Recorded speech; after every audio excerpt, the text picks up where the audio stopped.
What? What's going on? What's happening? What are you Where doing? am I? What's my name? Yeah, here we are. See, this is it. This is the start. Because it just... life fucking sucks right now for me, personally. It's weird. I would rather be at work. You know, I want to work. It's really weird. Who the fuck wants to work? In fact, like a month ago, I was talking to a coworker, and I said, you know, we were talking about someone else who had called in, who had called off work that day, and we really needed the help that morning. And you know, this coworker of mine brings up how you got to go to work. You know, everyone depends on you, not only in your life but at work. Blah blah blah. Just getting in that conversation, and I remember saying to her, I said, well, yeah, but let's be honest. I mean, who wants to go to work? But you have to. Well, here I am a month, 2 months later, and motherfucker, I want to go to work. So that's why we're here, because I don't want to go stir crazy. And I got two fellas here, and I know they're sitting there going, when is this motherfucker going to stop rambling? But that's the beautiful thing about this shit. I'm running this shit show, everybody. I can do whatever I want, and I can hijack it whenever I want. But I'm not going to do that tonight because I'm really stoked about this one. I'm stoked about this one because we're going to talk about wrestling. We're going to talk about backyard wrestling, and then, I don't know, regular wrestling? Is that what you would call it, Saul? Or is regular wrestling like high school kind of wrestling? Yeah, you could call it. In this context, I guess traditional wrestling would be the most apt way to describe it. All right. So we're going to get into a little bit of both, because I've heard of backyard wrestling, and Saul and I talked a little bit about this the other night, and my friends had a little league that I never saw any of the official league matches, but I just saw some spontaneous matches break out at parties when everybody was fucked up. So I'm very interested to hear about the professional aspect of it. But if you're familiar with that voice you just heard, then you know that is the infamous Saul, personality from Collider Live and SEN Live, Schmodown competitor. How you doing, Saul? I would be a lot better if I had actually had a Schmodown match already, but, I guess... Dude, you'll get one, and it'll be glorious. I think I've had dreams about it. I don't remember all of my dreams, and I can't, so I can't say for sure that I have dreamt about you playing a Schmodown match, but I'm pretty sure I have, because I've woken up quite a few times with that little sticky goo in my boxers. So it has to be because I dreamt of you playing Schmodown and winning. Has to be. Jay, you shouldn't have said that. That was a mistake. I need you to walk that back. Let's go from the top again, and you're on. And, yeah, you'll get a match, dude. You'll get a match here pretty soon. It'll be awesome, dude. It'll be awesome. I think about it sometimes, and that's the truth. All right, we're going to go back. We're going to go back. I want you to do it again, but say something interesting that has doesn't involve you ejaculating. I don't know if I can, to be honest. Let's be really honest. I mean, I know, funny's funny, but let's get, as Christian would say, let's break kayfabe here for a second. I don't know if I could, dude. I don't know if I can not talk about that. Well, I can, and I don't even get me started into that. Anyway, before I get way too far off track, I also do some podcasts for Merc with a Movie blog, and the owner, creator, runner of that site, producer for shows over there, Josh the Merc Raynor is here. How you doing, buddy? I'm doing pretty good. I can vouch for the fact that I've known you for a little over a year now, and I find it difficult for you to not talk about that kind of stuff on a regular basis. Yeah, and I'm one of those people who, I've had this saying since I was a teenager. If you can't make fun of yourself, you don't have any right making fun of anyone else. Okay, and I dog the shit out of myself. Like there is nothing that I will not say against myself. Absolutely nothing, dude. Everything's on the fucking table. All right. Yeah, I was thinking there's nothing I wouldn't say about Jay Wade. I would trash him in every way possible. So we agree. Well, now that you're on the spot here, now I want to hear an example. So give me an example. Hey, you guys know that Jay Wade guy? Yeah, he sucks. Yeah. There you go. Can you tell us something we don't know? Classic. What do I look like? Some sort of wind-up chimp banging cymbals over here that I'm just going to spit out insults on demand like a jukebox or something? I don't know. You're so mysterious. I've never fucking seen you before. Oh, get the fuck out of here with the mysterious thing. I'm not fucking mysterious. No, but sometimes if I go somewhere with some friends and like say I go to my friend's house, leave my car, we take their car, we come back and sometimes I don't even think about it. I'll just look and I'll see my car and I'll go, man, fucking Wade asshole's here again. What a dick. That's actually keep you in check. Yeah, that's going. I might be going a little too far, Jay. I mean, I'm not sure. When you see your car, it incites like a groan, like fuck, it's me. Yeah, but what's great is when the person I'm with, they jump in and they agree. I know, man, that motherfucker. I hate it when he comes over. Mm-hmm. Jay, have you ever tried meditation? No, but I've had a couple people ask me if I have and have suggested that for me. Have you ever tried medication? Yes, I have been on medication for 20 plus years. Oh, okay. Yeah. Any other personal questions you want to ask me? Like maybe something about my foreskin or my balls, something sexual, because that's all I can talk about. No. Well, no. Josh is like, man, I have a whole list of questions over the last year of listening to you talk. I've got a lot of shit I want to know. Pull the notebook out. Go ahead, ask me something. I mean, it's not sexual. It can be. I don't give a shit. I mean, I'm not steering you that way. But, I mean, fuck it. Is there anything that you've ever wanted to ask me, Josh, over the year of hearing me talk and just kind of – because, I mean, I'll admit I am a little nutty and I can go way off the rails and shit. That's true. I mean, honestly, you're pretty open about everything. So I think most of the things I've ever wanted to know you already said. Yeah. True. You don't hold much back, so I'll give you that. Jay, have you always been that way? Have you always been very forthcoming? Yeah, well, it's really a mix of both. Yes, I've always been very honest, and I've always kind of had the thing where I may not offer up information, but if you ask me a specific question, I will either answer or I won't, and if I answer, I will be honest. So if I won't give you an unhonest answer. If I don't want to give you an honest one, then I just will flat out be like, I'm sorry, but I'm not going to answer that question. But a lot of it is just I've always had that real sarcastic and joking and fucking around sense of humor and like I don't know what you would call it, but like where you're trying to keep a straight face, you're trying to act like you're serious and stuff like that, and trying to like a Dagnino type thing, I guess, but not really like that. But how he goes on and tells the stories, and you just don't know what the fuck he's saying is true or not. One of those kind of things. But every time I go off on little rants about things, no matter what it's about, most of the time I am absolutely joking about it.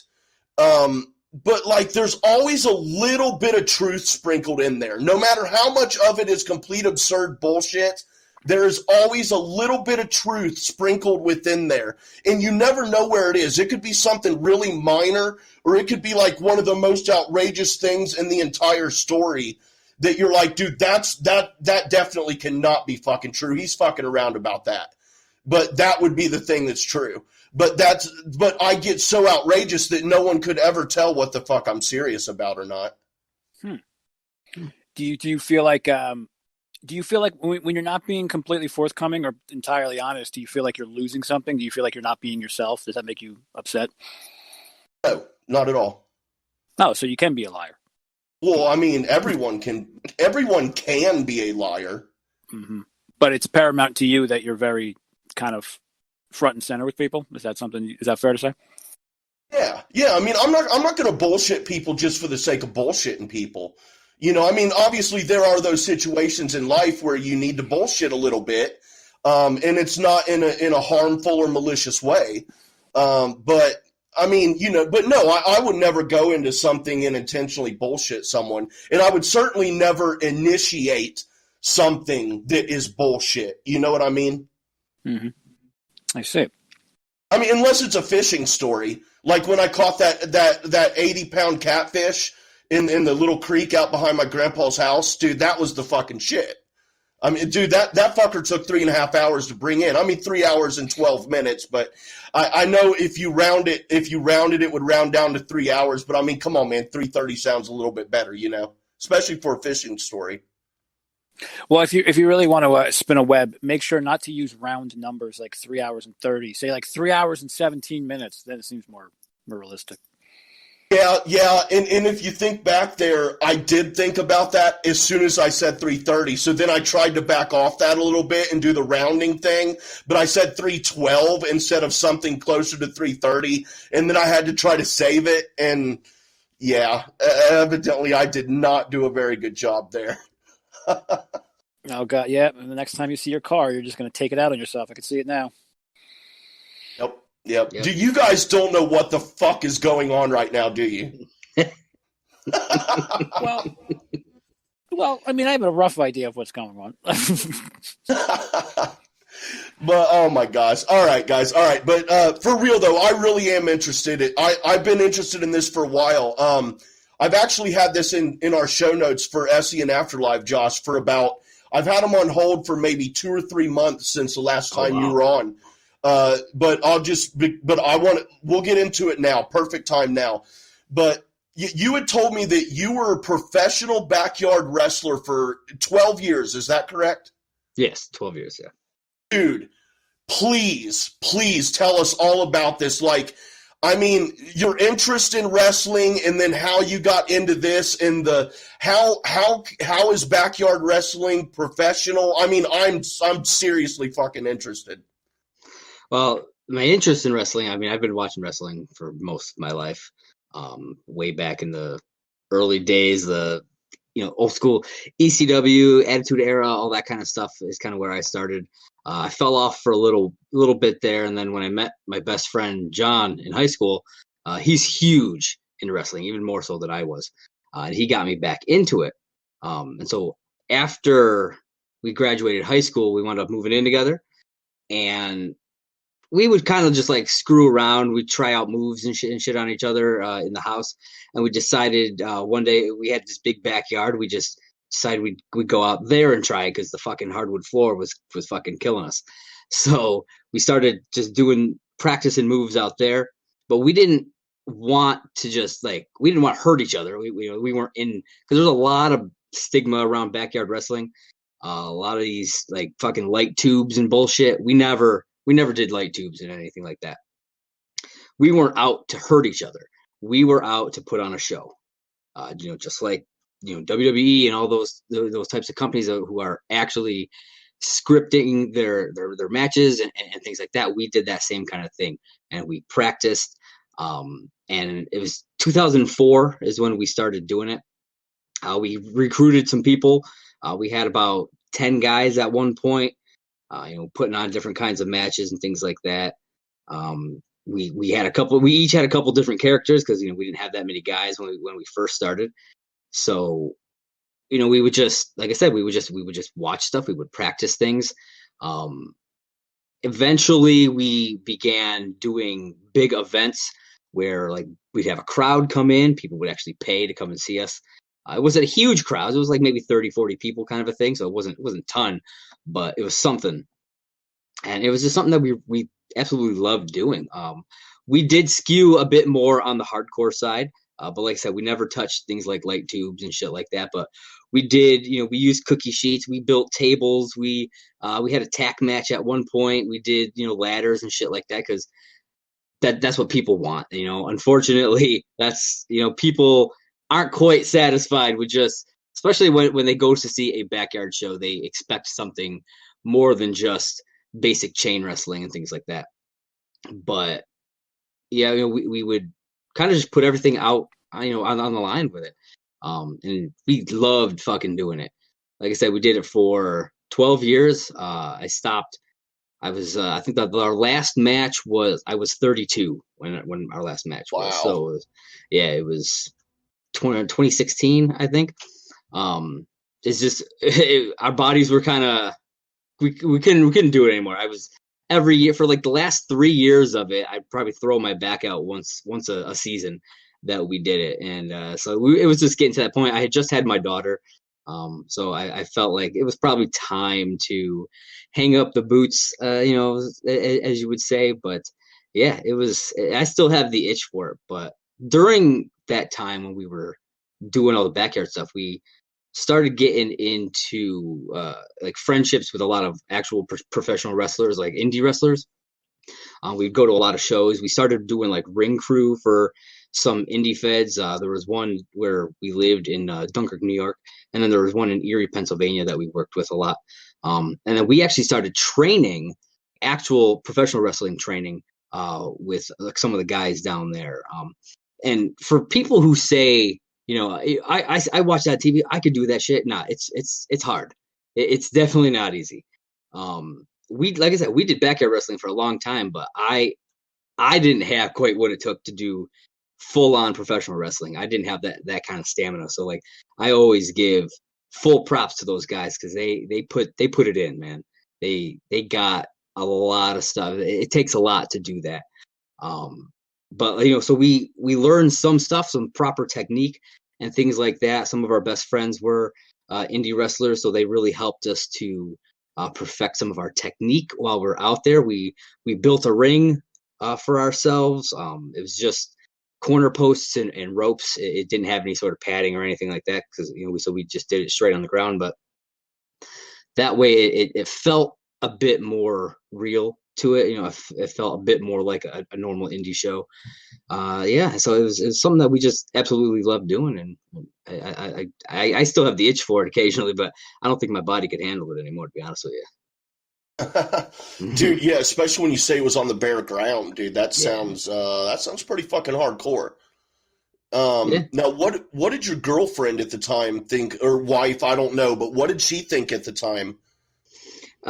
She was supportive, but she always had a hard time watching it because of the stuff that we would do. Like there was one match, I went up to the top of an 8-foot ladder and did a fucking a belly splash onto my brother, and she like you could hear her in the crowd just be like no, covering her eyes and shit because So she dealt with it, I'll say. Yeah. So I have a question. Okay. The thing that I find compelling about this story is the professional aspect of it. Roughly, like, what kind of scratch were you bringing in doing this? We would charge $5 a head. Like I said, we were getting like 30 to 40 people a show.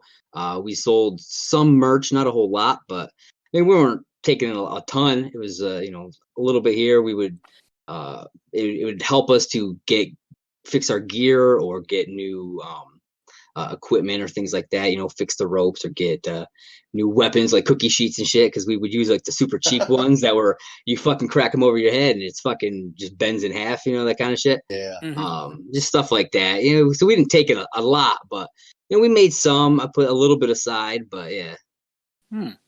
That's interesting. Yeah, because I also did I was involved heavily in a backyard wrestling organization for back in the 90s, and we never we did have to stop it. It was did you have any logistical issues? Like, did you have where did you have this? Because our problem was we lost a location. Well, it started in our own backyard, then it moved to my best friend's parents' place. They live out in the boonies, so they had this big area. Then like they were having issues. And so we moved it to my grandmother's place. And then in the last 3 years, we had a friend who had like a big farm. And so we used their space. So yeah, it moved quite a few times, but we always found different places to do it. So there's all people that we knew, family, things like that. So what was, did you guys blade? I did once. My brother was way more into doing that. I got pictures of him just fucking blood just gushing down his face and shit. Yeah. Jeez. Yeah, for those who don't know, blading is when you you cut your own scalp in order to bleed. Yeah. Yeah. Crazy, man. And I was the only one of the entire crew that wore a cup. So I would get a lot of the big like nut shot type stunts done to me because I'm wearing a cup. It doesn't matter. Like there was this one time I was on the ground. My brother put a ladder in between my legs, took a baseball bat and just full force came in and smashed the ladder with the baseball bat right into my balls. But again, I didn't feel anything because I'm wearing a cup. It didn't hurt or anything. So, but I knew how to sell the shit out of it. Right. Yeah. What was the worst injury that you personally ever had? Probably. I mean, I never really got injured during it. And that's the thing. Like most of my injuries happened when I wasn't doing fucking wrestling, and that's just the weird part. But probably the worst thing that happened was going for a triple moonsault, which for those of you who don't know, there was a wrestler named Sabu, and what he would do is he would put a chair in front of the rope, so he would jump off the chair, then he would jump onto the rope, and then do a moonsault from that. And so I did it with a ladder. So I went chair to ladder, flip, the ladder kicked out, and I wound up folding up on myself. So like back of my neck hit the ground, and then the top, like my legs and everything, I just literally folded in half. Luckily, I was able to get up from that. I was a little sore, but yeah, I never really got all that hurt doing it. Luckily, I threw my back out a couple of times during practices, and that was toward the end of my run. That's why I knew I was like, I'm not gonna be able to do this much longer. But other than that, I got pretty lucky and didn't really get too injured. What about other folks? Was there anyone else who had any injuries or anything like that?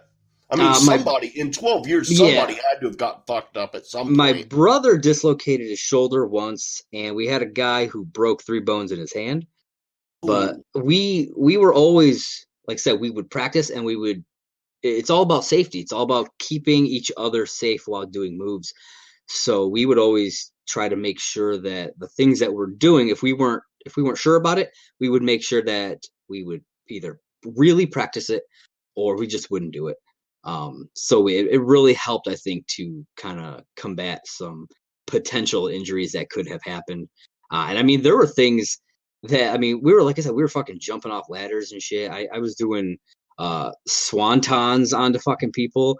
It's just, I would practice them onto, we would have, we had a couple of like matches. We had like a twin size mattress and a futon mattress that when we weren't doing shows, we would practice with that kind of stuff. And I literally was outside one day doing swanton. I did like 15 swantons onto a fucking twin size mattress so that I could make sure I got that technique down right. Because I knew that if I landed on someone just the wrong way, that's gonna fucking crush their ribs. You know, it's gonna mess them up. So we would always try to take as many precautions as we could. So luckily, we didn't have any super serious injuries. Just like I said, broken hand and a dislocated shoulder was the most I think of it. Did you ever feel compelled to maybe give it a shot in an actual pro wrestling match, like to actually maybe go up to the pros? Well, I mean, we did like indie shows. A couple of places. There was like one, like I said, there was one in Erie, one in Dunkirk where we lived, and we were actually training there. But I couldn't handle it. That was the thing. It was a bit too much for me. I wasn't in good enough shape to keep up with the training. So unfortunately, I wasn't able to get that far. My brother went a lot farther than me. He was actually in a couple of matches. But like I've said, eventually we just both retired from all of it. So that's pretty cool. That's pretty cool that you kept it going for 12 fucking years. Yeah. Yeah, that's really fucking cool. And I mean, and it helped that we didn't do it like year round because we did it outside, and we live in fucking New York where it's fucking snowing half the goddamn year. So we would spend probably 5 months out of the year doing shows, like 2 to 3 a month kind of a thing, just really, hitting it hard during that season, the spring, end of like the late spring, summer, early fall. That's kind of when we would really push stuff out. And then we would Guys, did you ever even consider doing a winter match like in the snow? I mean, we did that practices would have been in the awesome, snow. I think. We did practices in the snow. That's cool. Lose anything during that off season, still had to practice. So we would go out and do practices and stuff like that in the snow once in a while. So, but yeah, no, we never. We didn't want to, because we felt like there was too many things that could go wrong when there's snow and shit like that on the ground. We just didn't want to risk it that way. So have you guys seen the South Park episode where they start the Backyard Wrestling League? I have not. I think I have. It's been it's been a minute though, right? It was years ago, right? it's an older one. Josh, after this, I'll find the episode, the season episode. Well, do you like South Park?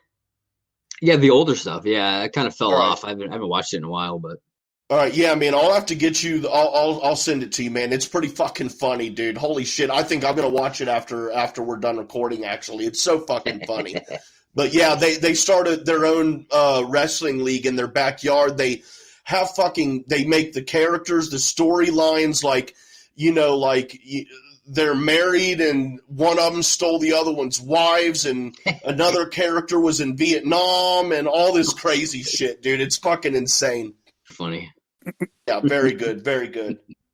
Yeah, and we did all that kind of. I mean, not as weird as having somebody who was in Vietnam and that kind of thing. None of us were old enough for that, so that wouldn't be Right. believable at all. But yeah, we did storylines and all that kind of stuff too. Yeah. What kind of storylines did you guys have going on and stuff like that? Can you give me some examples? Yeah, so like me and my best friend, our characters were brothers, so we had stuff going on there where we'd be, one of us was jealous of the other one, so then there would be a rivalry there. One of our other friends was like super Christian, and so we kind of rolled into that. And so he would really play that up, and then would come after us for doing like non-Christian things, like drinking in the middle of the ring and all that kind of shit. And then we had a couple of girls who, we did like similar, like when you were talking about the marriage one where they were fighting over one of the other guys, something like that. So awesome. Yeah, all kinds of weird stuff like that. We would kind of try and tie in, while still focusing on the actual wrestling itself. Dude, that's fucking sweet. Yeah. Has the entire league disbanded? Some of them went off and joined some other backyard stuff. Some of them continued to train and work some of the indie scene stuff down here. So that's cool. Yeah. And we did pretty much every kind of match you could think of. We would come up with all kinds of weird shit just to do something new. We had one year we had gotten a 10x10 dog kennel cage from someone, and so we were able to do cage matches, which was fucking that was awesome. I love doing that. It was fantastic to. I just looked around my office here and imagined it being a cage, and I was like, dude, that's awesome.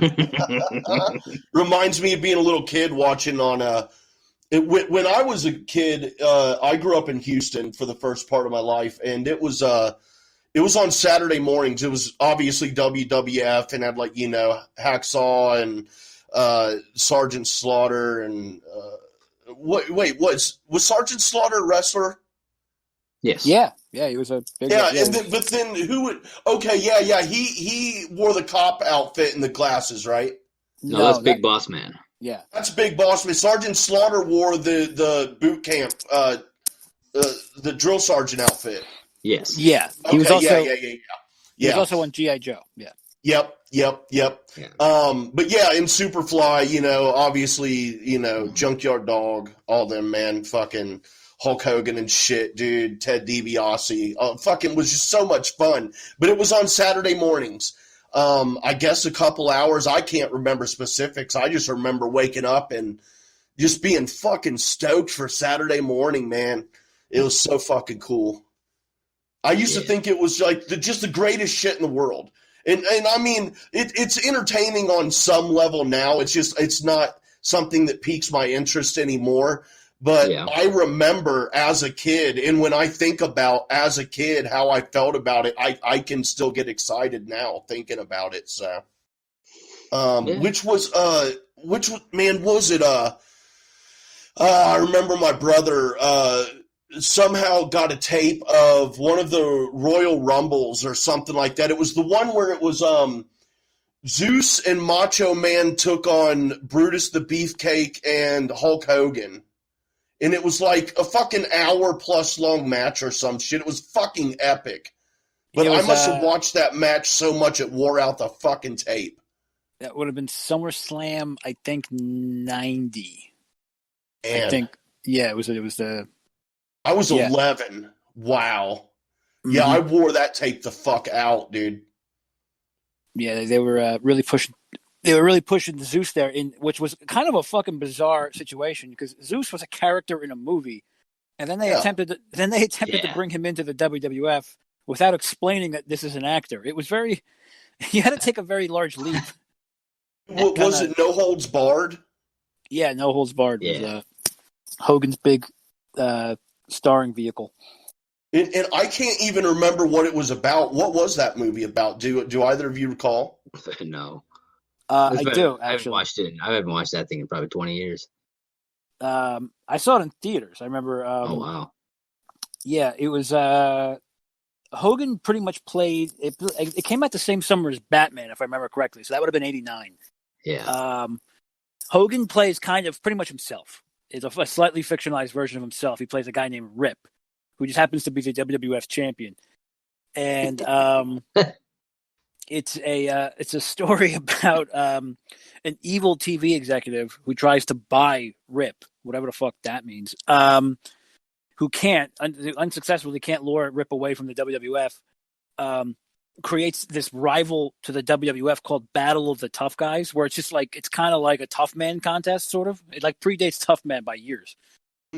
And he finds this guy named Zeus, who's going to kill Rip, and like he's gonna like beat him to death, I guess. Like the tonally, the movie's completely fucked. It goes from like kind of being like a movie that takes place in like the wrestling universe, but Zeus literally paralyzes Rip's brother.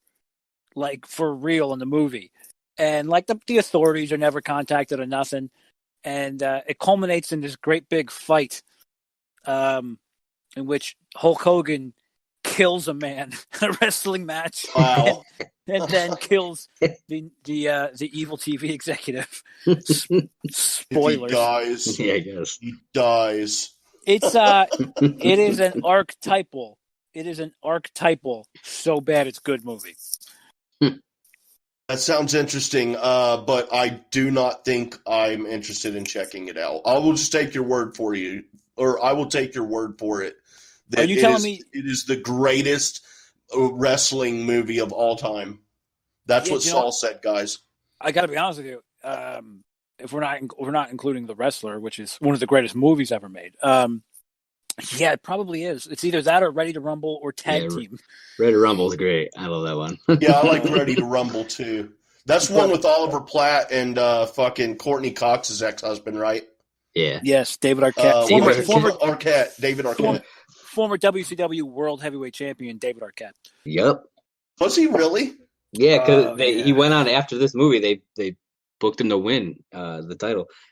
Holy shit! Who did he fucking beat for that? Was it Nash? Who did he beat for that? I kind of dipped out. WCW got really bad towards the end. And it did. I was dipping out, and which is weird because I never dipped out of wrestling, and I actually abandoned Nitro for a while there towards the end.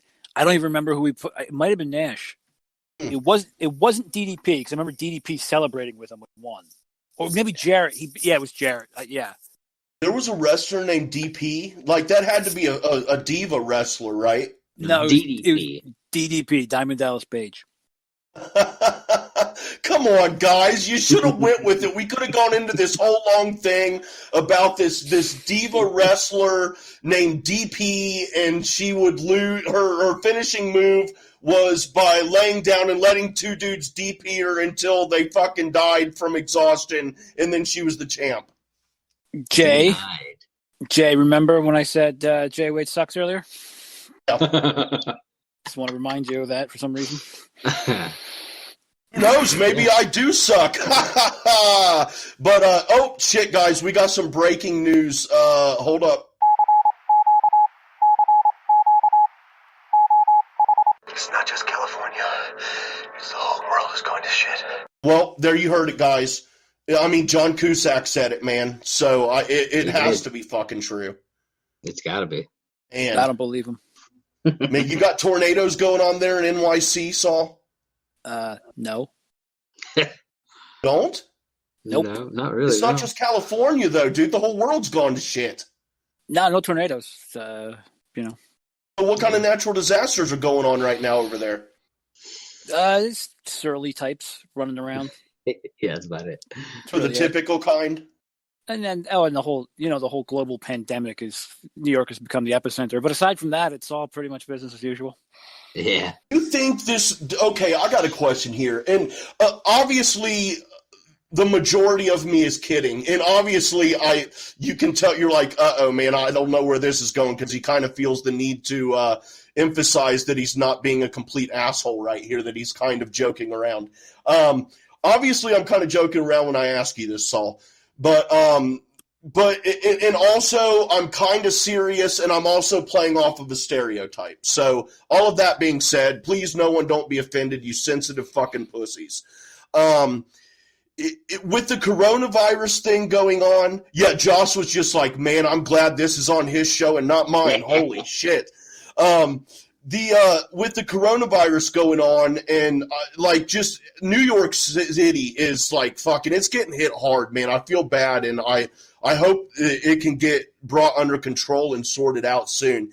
But my question is, what I'm wondering, Saul, does this make the people of New York City more of assholes? Or are they just like stuck on the same typical level of assholishness? Or is this just like, I'm already an asshole, but fuck this coronavirus, I'm a bigger asshole. You know what I mean? All right, Texas, this is how this is going to work. I'm going to fucking explain you some things, and you can write this shit down so we don't ever have to go over this again. You fucking Texas, Ohio hillbilly motherfucker. Listen to me. People in New York are not assholes. We're actually pretty well-equipped, straight-ahead kind of people. There's a lot of goofballs here, but there's a large population of every type of person here.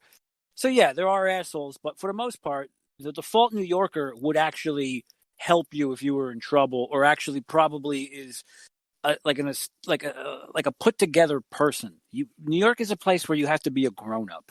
New York is a place where people actually do things and get after it, because we have to. That's just the way. It's like a Swiss watch, man. There's a lot of moving parts here, and it doesn't give a fuck if you fall behind. No one. New Yorkers are very much assertive types by default, because we have to be. We have to move quick. We have to think quick, because that's the nature of our environment. If we lived in a rural area, we would probably be less assertive, because it wouldn't, the geography wouldn't dictate that. But we got to move, because we got to get down this street to the subway, and we got to get on that subway train because we're going to be late to work. And there's a lot of moving parts, and New York works beautifully for the most part. There's some downsides, but there's no more or less downsides here than there are anywhere else in the country. I don't subscribe to the notion that the New Yorkers or people from the Northeast in general, up to Boston, Jersey people, New England, I don't think we're assholes. We're people who have to move at a different speed because we have no choice. Yeah. And no, I don't think there's been any outbreak of assholery running rampant through the five boroughs due to the coronavirus. If anything, it's one of the things that bring people together around here.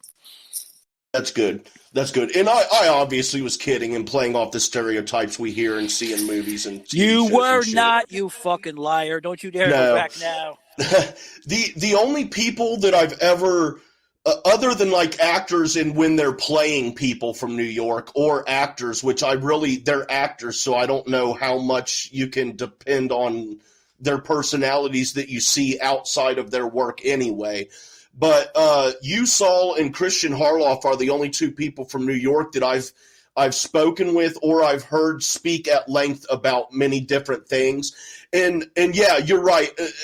I do imagine that most New Yorkers are probably the mentality of you and Christian, where, really, really good sarcastic sense of humor, good people, but you're not going to take no shit. And that's just all there is to it.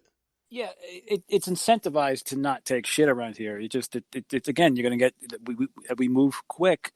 And listen, most places on Earth, you'll get by just fine if you're smart. Most places on Earth, you'll get by just fine if you're tough. New York kind of demands you be a little bit of both, and it's kind of it's just the nature of the beast, and there's an energy to it, and there's I listen. I've moved away from the Northeast area a couple of times in my life, and it always sucks me back here like a magnet. I like the energy. I like the structure. I like the way that people act. I'm just there's no other place I guess I'd rather be. Yeah, I've always wanted to go there. I had a trip planned there once years and years and years ago, but it just didn't work out. But yeah, it looks awesome. I'd love to go visit there. It just looks insanely fast. Which I was raised in North Houston, so I'm familiar with larger city areas. But I mean, the majority of my life I've lived surrounded by cornfields. So, like you were saying, dude, it is just really slow paced here. No one's in a huge fucking hurry, which I really enjoy personally. But I do love going to big cities. I love Chicago. Been to Chicago a few times. Great place to go. Yeah, but, I mean, sometimes I got family like in Denver and everything, and sometimes I just want to walk around and be like, come on, get tense. Let's go. I just want to grab people, start shaking them a little bit. Like, let's go with some urgency. Oh, yeah. Denver, Colorado is maybe the most underrated place in the world. It really is a beautiful city. And this is like, I haven't been there since they legalized pot, but like, here's how laid back they are there. I didn't know pot was illegal, if you know what I mean, because the place really does take its own time. They're really doing their own thing out there in Colorado. And no, it really is the most underrated place on earth. But I'm looking forward to going there again now that the marijuana is legal. Not that I would partake, but just to observe. Sure. Yeah, yeah. That's exactly why I went to Amsterdam when I went. I just wanted to hang out in the coffee shops and watch people smoke marijuana and smell it, and I wanted to walk up and down the red light district and just check out the hookers. I mean, I didn't want, why would you buy them? I just wanted to look at them and watch other guys go in there and get laid and stuff like that. So yeah, I know exactly what you're saying. Yeah. You just watched people buy hookers? That was enough for you? No, actually, I wish now, looking back now, I should have bought at least one. Fuck, dude, I should have bought as many as I could have. But no, there were four of us who went, three dudes, and one of us guys, his girlfriend went. And one of us went and got a hooker twice. But no, I didn't. It was just I don't know. I was at a different point in my life, and I had that mentality where like, don't pay for sex, blah blah blah. But now I'm thinking about it, and I'm like, dude, I was in Amsterdam. Those chicks were fucking supermodel hot. I mean, really? I was mad at my buddy because he didn't pick the girl I wanted him to. I was like, dude, you fucking asshole, dude. She's fucking smoking, dude. But yeah, there were the hot chicks, the hot young girls on one side, and then the older, more wore out, more experienced veteran gals were on the other side of the canal. That's kind of nice. That's kind of like the NFL. It's like how you're going to build your Madden team. You want to get some draft picks in, or do you want to get some grizzled vets to lead the younger, show some tricks? Yeah. Yep, the grizzled vets, man, I'm telling you, they were some motherfucking grizzled vets too, dude. Yeah, I mean, wow. Sounds like Jay's type.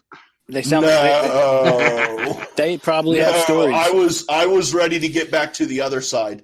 But what was funny is while we're standing out there waiting, it was me, my buddy, and his girlfriend were standing there by the canal waiting on our other buddy to get done with his business.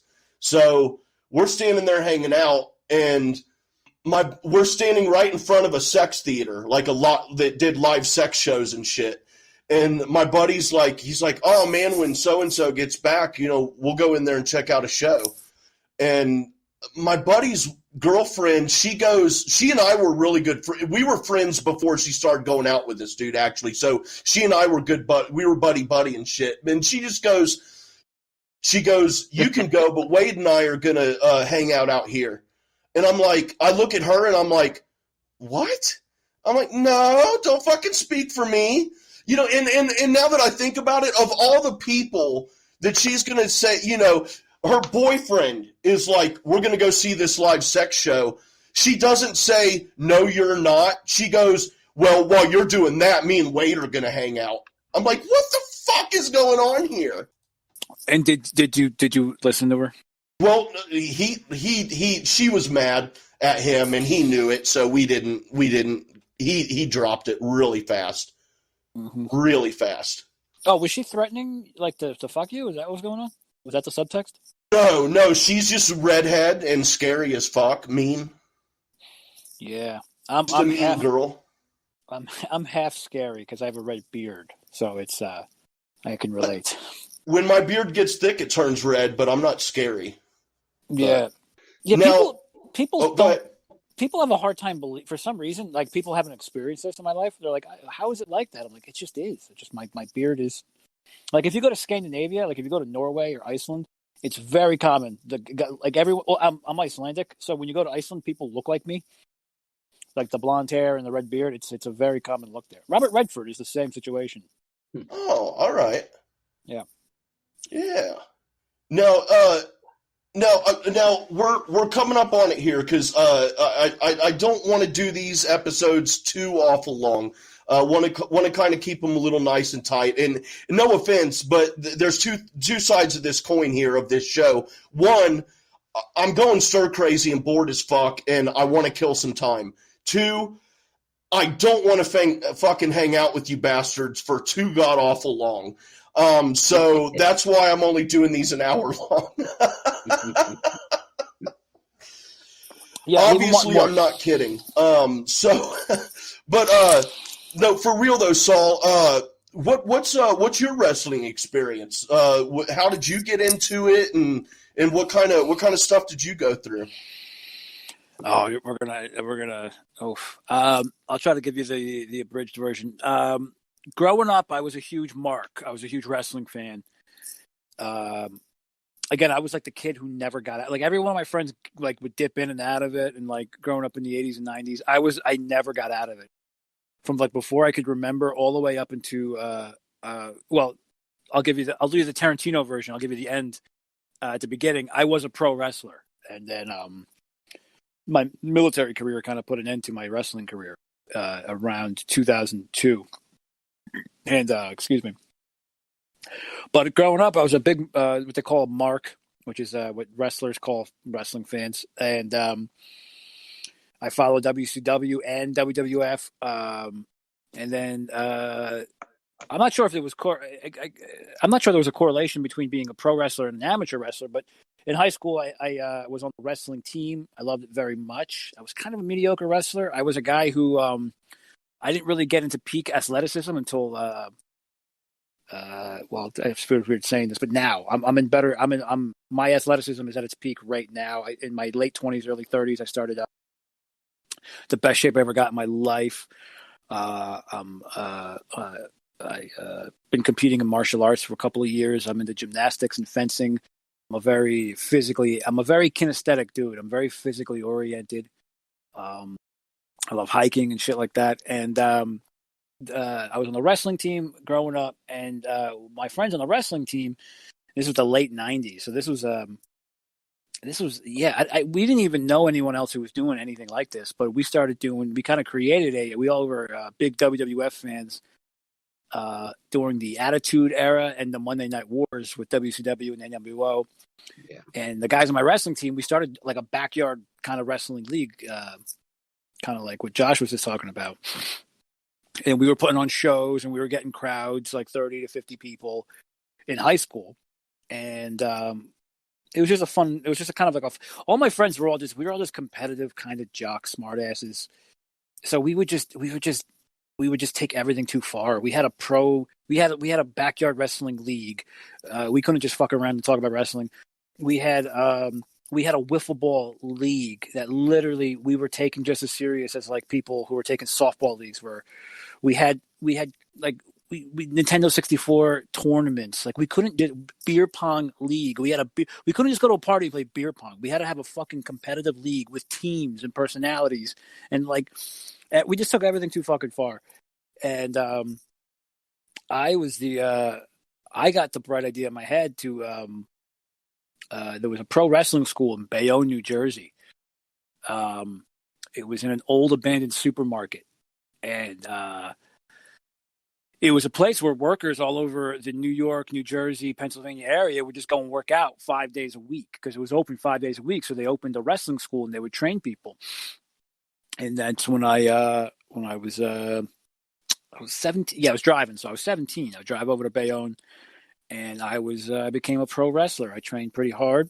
I was not a big dude. I'm actually tall. I'm like an inch and a half taller now than I was when I was 17 and 18, which is weird, but that's like a family thing. Everyone, like every male in my family, in their like when they're 20, 21, grows like an inch or so. So it's weird. So I was like 5'8", like a $150, and I looked it. I was not a very athletic, and I'm in way better physical condition now than I was then. So like I was a little dude, and I was doing. I was good at. I was obsessed with lucha libre, Mexican style wrestling. I was a big fan of guys like Rey Mysterio Jr. and Psychosis and Juventud Guerrera before he lost the mask.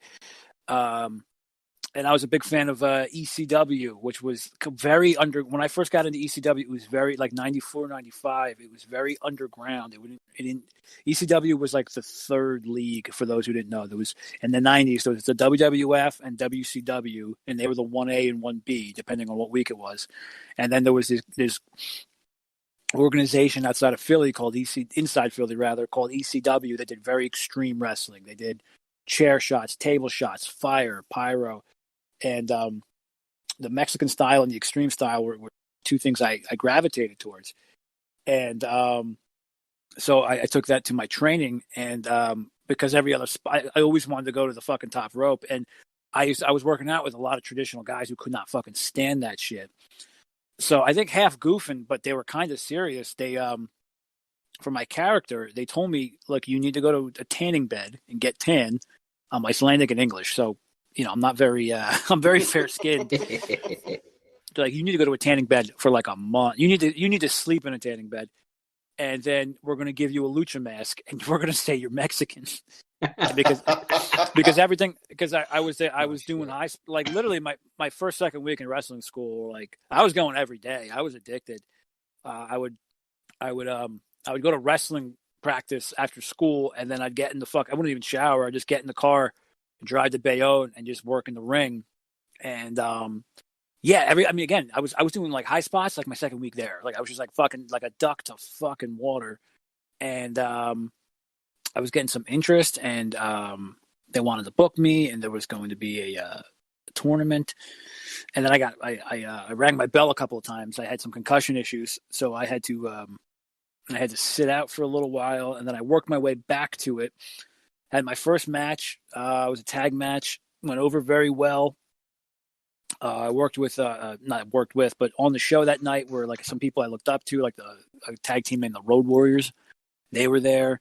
Oh, nice. And Chris Candino and Sonny, who were I was big fans of back from their WWF and ECW runs, were there. And it was like a dream coming true for me. Show goes great. I was really happy with the work. People were talking about me in interesting ways. I had ideas like where I could go forward, and it was all gelling. And then that was a Saturday night was my first match, and then that Tuesday morning was 9/11. And oh wow!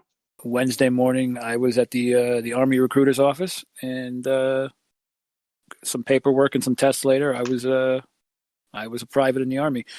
And that was the first thing it did. It was like, yeah, well, you're not a wrestler anymore. You're in the Army now. So that was the end of my wrestling career. And when I got out of the Army, I never went back for whatever reason. I always had some excuse. I mean, there was a lot of really great reasons why I didn't go back. Actually, I don't really, I'm not going to get into here, but life, just sort of has its way of, happening when you're making plans. And that was my wrestling career. And ever since then, I'm not really. I don't like. It sounds weird, but I don't. After I retired. After I stopped wrestling, I I don't follow it anymore. I don't know. It's not like it's painful for me or anything like that. Like it's not like, oh, I can't look at it anymore. It's just there's something. It loses its magic a little bit, I guess. Yeah. And but yeah, like Josh was saying, I get the itch all the time. There's I'm not sure you guys know BC. He's in the Schmodown now. He does security for the Schmodown, and he's competing this year. BC wrestles down in Texas, and I can't tell you how many times I've let myself daydream. Well, what if I just went down to Texas for a few weeks, just fucking work the program with BC, and not realistically, but I let myself fantasize like that sometimes. But and it was a shame because I'm in so much better shape right now, and so you could probably do it better now. Oh my God, you have no idea. I'm I do Muay Thai boxing, and I occasionally I go through jaunts where I'm in and out of jiu-jitsu classes and stuff. So I'm physically primed. I'm in better shape. I really do get carried away sometimes thinking about it, but I just don't think that's in the cards. But it's fun to think about. Yeah, I totally understand about the kind of falling off after kind of losing the magic. For up until literally probably 3 months ago, I hadn't watched maybe one pay-per-view a year at the most. I was watching. It just kind of lost interest in it, after everything, because it's like how the sausage is made. You know what I mean? And, and also it's in fairness to me, wrestling kind of started to suck around 2003.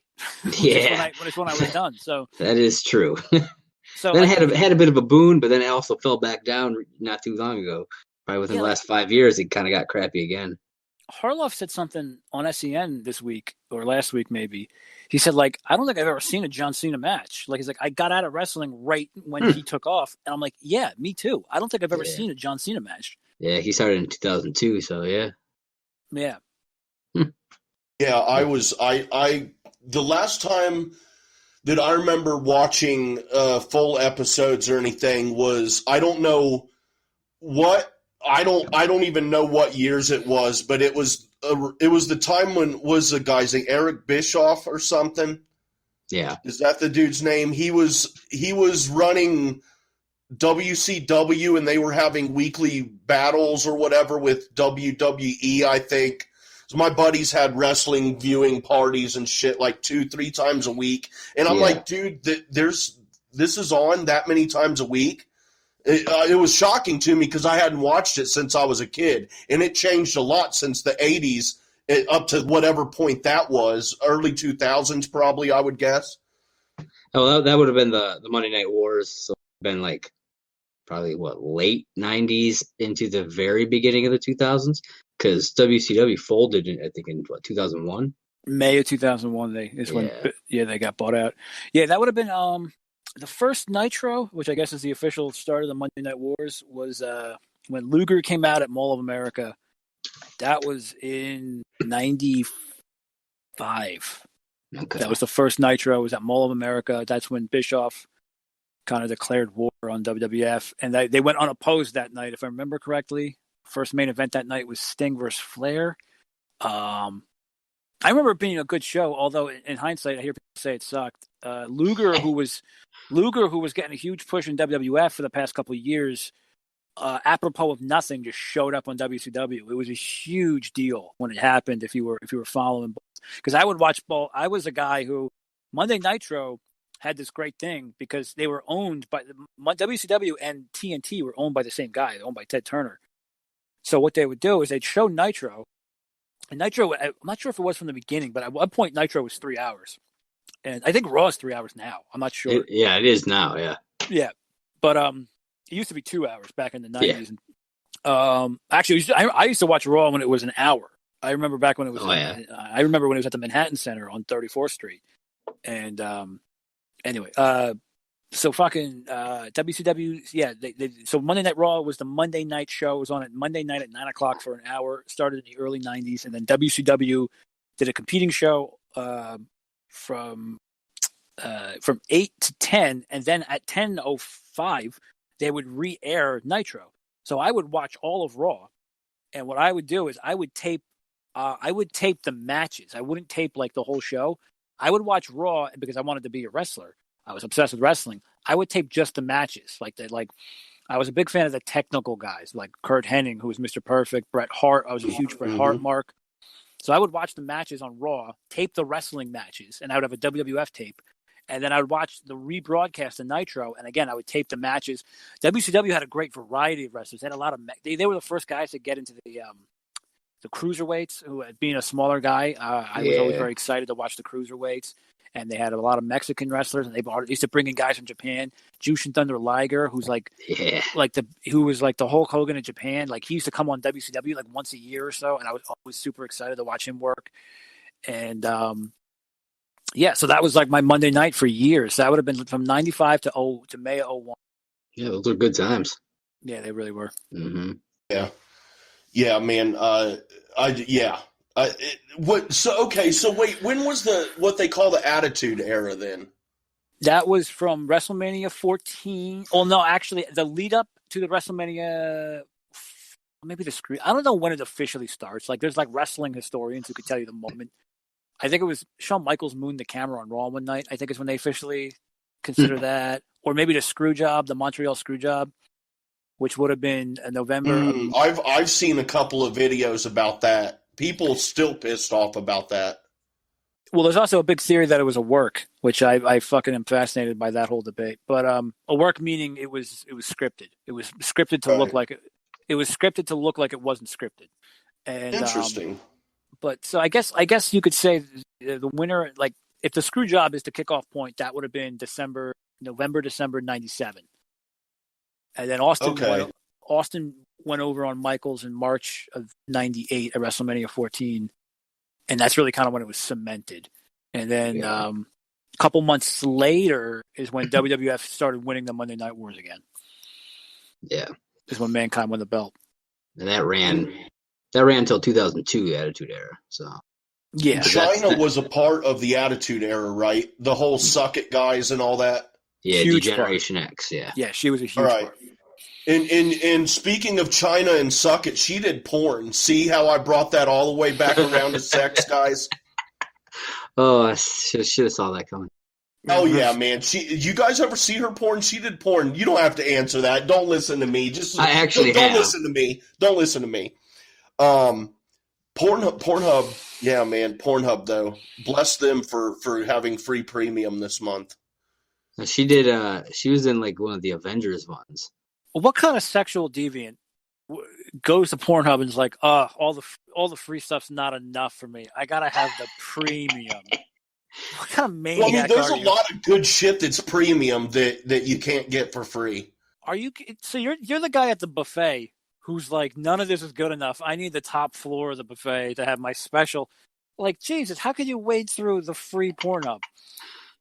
Well, dude, I've never paid for premium. I'm just trying, dude. Consider that a public service announcement. I'm just letting the public know, hey guys, we're all stuck inside with this fucking beer bug bullshit. Fucking Pornhub premium's free this month, everybody.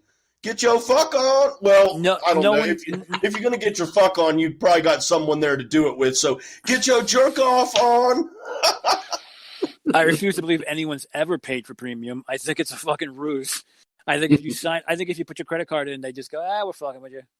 Yeah, it's not really a thing. April Fools. Yeah, really. I just don't buy. Like, there's an absurd amount of content on just the regular one. Yeah. Dorina was tweeting about porn today, actually.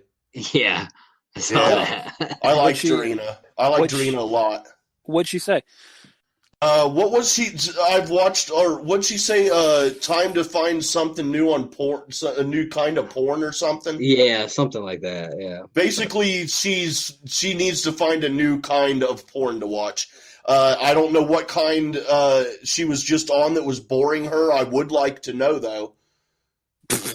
I like Dorina a lot, and I'm not in a pervy way. I like that she is so open. I don't give a shit what she's into or what she's not into. I just like the fact that she's so open about things like that, and that she's not prudish, and that, because I mean, when she opens up about her open marriage and opens up about BDSM and stuff. It's just, she's the only person in this space that I'm talking about now who is open and honest like that about those kinds of personal things. And that just is refreshing to me. I don't care what it's about. I just find it refreshing. Yeah.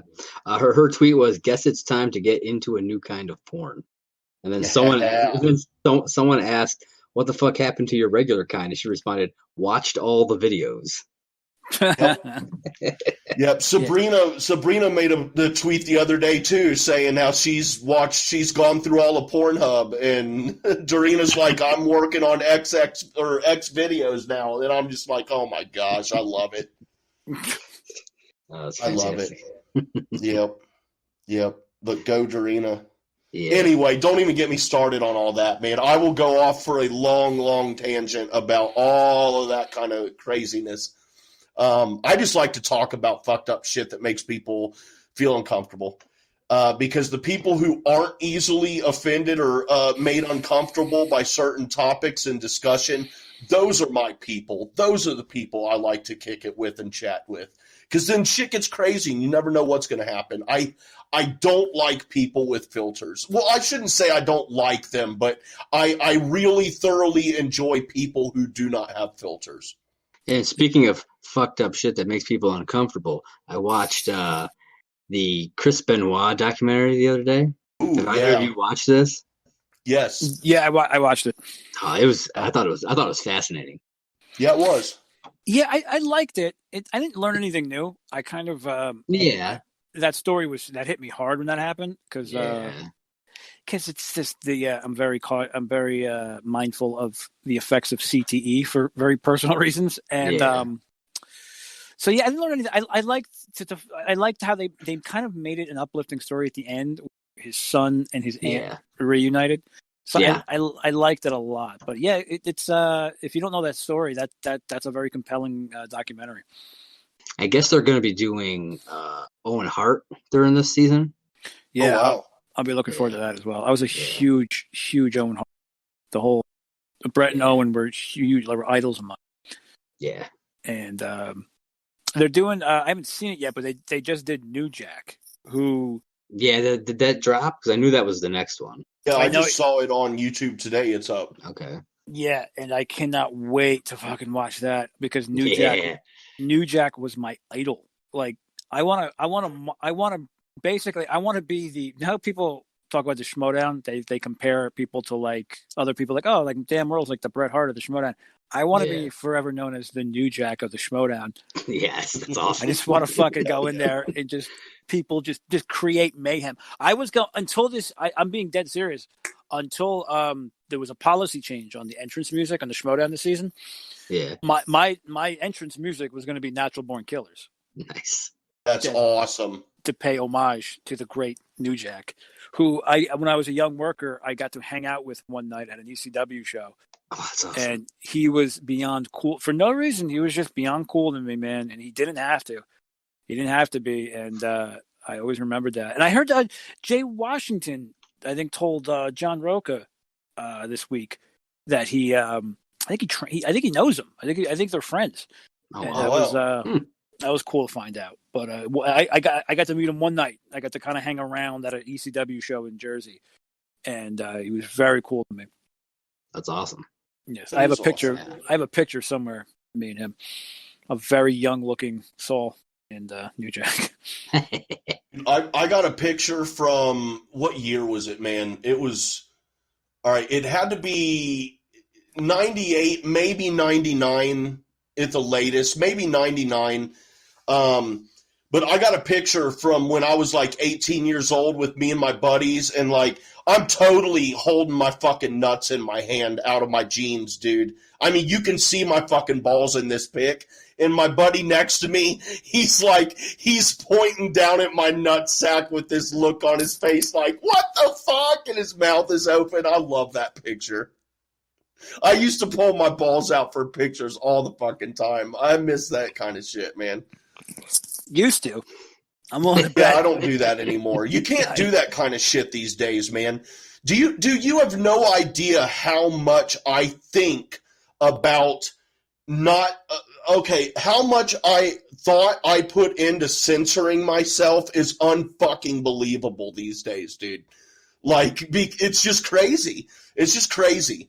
And I don't like talking sometimes because I feel like I have to constantly think before I let the words out, which is not a bad thing to think before you speak. It is a good thing. But I do best and I perform best. I love how I perform best. I perform best in basements when I'm hanging out with my friends and there's no cameras or social media around. That's when I really get fucking crazy. Oh, I'm sure you do. Oh, dude, you got no motherfucking idea. I wish I could give an example on air, but I can't. And to be honest, I don't even know if you could handle me giving an example off air. So, but had a hell of a time tonight, guys. We're definitely going to have to do this again and have you both on and talk some more shit. Yeah, definitely. Yeah, Josh. Oh, yeah. Good to meet you, buddy. Yeah, you too. And because this is keeping with Jay won't put me on a podcast with a woman because he's scared for some reason. So this is and I'm glad I could finally talk to you because God forbid Saul talks to a chick. You're a stud, dude. We don't want you near our Merc women. Gonna break up some marriages. Evidently. Dude, we got two of them, and one of them I look at as a niece, and the other one's my podcasting partner, dude. You ain't stealing her. Wait, who do you look at like a niece? Sarah, my podcasting partner for Go Get That Rose. She's host of Go Get That Rose, our bachelor podcast. What's she look like? So come on, man. What's up? No, I'm just curious. I'm curious. No, I like putting names. I like putting faces to names. I'm not. Go to Twitter. She's a very pretty girl. Oh, okay. Where's she from? She lives on the East Coast somewhere. Oh, what a weird coincidence, eh? Actually, she. I will go ahead and say it's not a secret, but she was raised in New Jersey, actually, southern New Jersey. Son of She just a recently bitch. moved from there, didn't she? Yeah. Her husband is in the military and was stationed elsewhere, so they just recently moved. Yeah. Let's see here. Yep. Yep. But no, you'll be on SE and Afterlife this Friday, Saul. So you'll get to meet Kaylin. Well, yeah, via the internet. Unless she backs out at the last minute again. No, she never backed out at the last minute. Sarah Elizabeth, huh? Yes, Sarah Elizabeth is she also she is the host of well, no, it's not Afterlife anymore. The Collider Live after show before they killed that show. It's now but Beyond she's the host Screen. of Beyond the Screen now. You guys should still do the Collider Live after show. You should just be like, fuck it, we're gonna keep going. We're not gonna let Mark Fernandez dictate to us what we do. Oh man. You should just go back. You guys should go back from the beginning and just re-listen to them all and just do a retrospective type of show. Oh, that could be fun. There, the Thad blow up. I would love to talk about that again. Yeah. Kate wasn't shy about talking about that when we had Kate on that show. She was pretty open about that Thad blow up. That was a great episode. Yeah, it was. But yeah, we'll definitely get you guys back on here again. But Saul, man, we all know you're active as fuck on the social media, man. Why don't you tell everybody where they can find you at? Oh yeah, you can. I'm all over that fucking. I'm on. I got a MySpace. You go to myspace.com/Dane Cook. That's me. And then I'm also on eBay. I like to buy. I collect wristwatches, and so I like to repair them and sell them. Also, I'm frequently on Craigslist, making sure Jay Wade isn't looking for threesomes because he can't be trusted. That and he says that because that actually happened. I actually was in a damn near three-way with a married couple I met on Craigslist one time about 3 years ago or so. Mm-hmm. Yeah, it's horrifying. The whole thing's horrifying. So I'm on there making not on there. I'm just sort of. You know, sometimes late at night, but especially in the morning when I'm laying in bed and I'm just like, I've woken up, but I'm not ready to open my eyes and get out of bed yet. Sometimes I consider trying to reach out to that couple again and see if they want to give it another second go or something. This is why we all worry. This is why we all worry about it. But it's only when I'm laying in bed late at night or early in the morning when I get up. So, I mean, you know, once I get out of bed, I never think about it again. So. Yeah, this is all trouble. It's very troubling. Very troubling. Yes, Yeah, very much so. This is like there's a couple of people I grew up with who like I used to remember driving past certain bars or walking past certain bars just to make sure Johnny's not in there. Let's just walk by. You know, that's what I feel like. That's you in the Craigslist. Oh, totally. Hey man, I tried Kink. What was it? Kink.com, the BDSM community. Anyway, that's a whole nother fucking story that I'm not going to get into right now. Josh, dude, where can everyone find you at? And tell everybody about your blog and what shows and stuff you got going on. Yeah, you can find me on Twitter at JP Raynor. That's JPRaynor. And of course, you can find me at movie blog Merc on Twitter. And you can check out my blog. It is mercwithmovieblog.com. I haven't been quite active over the last couple of months. I had a lot of stuff going on, but I'm going to be jumping back into stuff soon.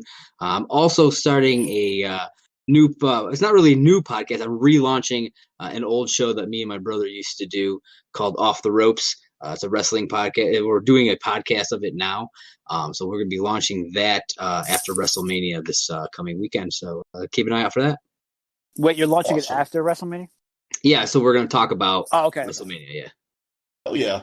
That's awesome, man. I will definitely check that out and hear what you guys have to say about WrestleMania. I'm not going to watch WrestleMania, but I'll listen to you guys talk about it. Sweet. Yeah. But yeah, hey, guys, thanks, everybody. Hope we could cure a little bit of that stir craziness y'all got going on. We'll be back next week. I'll work on something. I'm trying to get an old friend of mine. She and I have been friends for like 28, 30 fucking years or some shit. So I'm trying to get her on here. She's a fucking blast. She's sexy as fuck too. Yeah, fuck, I'm sure. Another show I won't be invited on, huh? You fucking... No, actually, I thought about having you, whenever I can get her on, have you on too, man. I think you guys would get along well. She's really fucking fun. She's sexy as fuck, dude. Cock blocking motherfucker. Man, she and I, at one point, we could have had a little thing. Who knows what it could have developed into, if anything. But I was young and dumb, and I did not take that opportunity. She's got a great personality. She's tatted up, and she is fucking sexy. But anyway, yep, we will be back next week. Who knows who the fuck I'll have with me? Maybe I'll be solo. Until then, stay safe, everybody. Stay quarantined, and yeah, just try to find something to do. Fucking shit sucks. Later. You want to hear something funny? The mic wasn't on that whole time. No way. Yeah, for real. Oh, wow. So smooth.